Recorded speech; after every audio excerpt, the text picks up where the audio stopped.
a story from your perspective. I'm sure that Yes. you probably, that's your coping mechanism, Right, being in right, that space. But right. how did the others react to it? Were they comfortable, being commanded by a female officer? So I'm sure you would have also challenged some norms being there, and challenged some probably backward thinking being there from the male cadets or from the male members. So how did that happen? Was it difficult for you to cope up with that kind of expectations or that kind of scenarios that you faced with the males being there? Generally, the males around, they would be very protective, in the sense that they would initially, obviously it's a mental conditioning, as I'm saying, things are very different now, but by the time that I had joined, it was slightly different, because there was a lot of novelty at that time.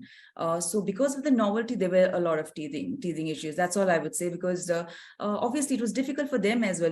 If in the armed forces, women are always to be respected. Like when a lady walks in, let's say in a room, so a chair is pulled out for her, the door is held open for her, these things. And suddenly now it became very difficult for the men folk, the gentlemen officers. Now here is a lady, but at the same time, she's a junior officer. So what do you do now? So I can understand they were totally confused. So at such times, it was always upon the lady officer to say that, sir, please go ahead. Or, even when you are having a food and all that, it's always seniors first and then the juniors.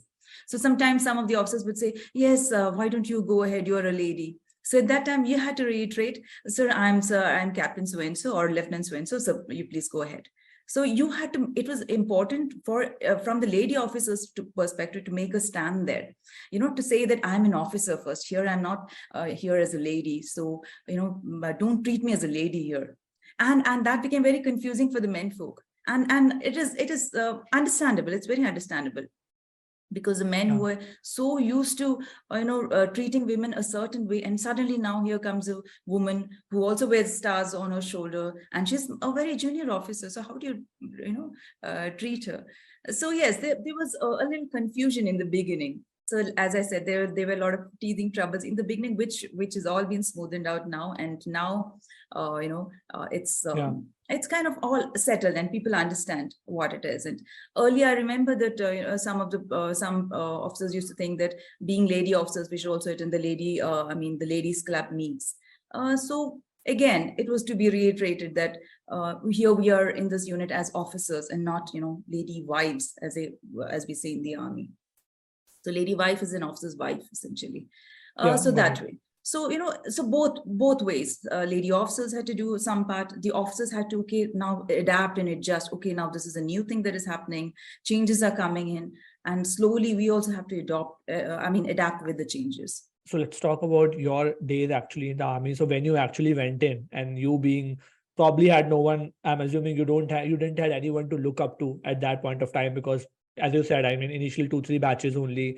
Right. So how difficult was it being a female cadet or a female captain, or like whatever you joined, when you joined at that point of time? How difficult was it to be there in a male dominated space, to get that respect from everyone? Was it challenging, and how did you basically cope up with that?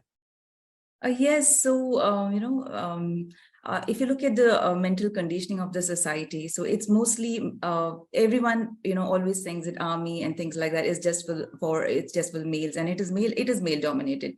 So as a woman, when I went to my first unit, there was a little, difficulty in accepting that, okay, this lady is now coming to command us, like as a senior.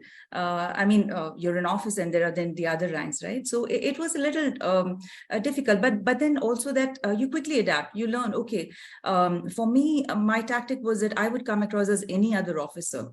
So they would, I would not, in fact, I would also refer to myself as hum, just so that, the gender thing wasn't very obvious. So I would not say, main ye karungi. I would not do, say something like that. I would say, hum ye karenge.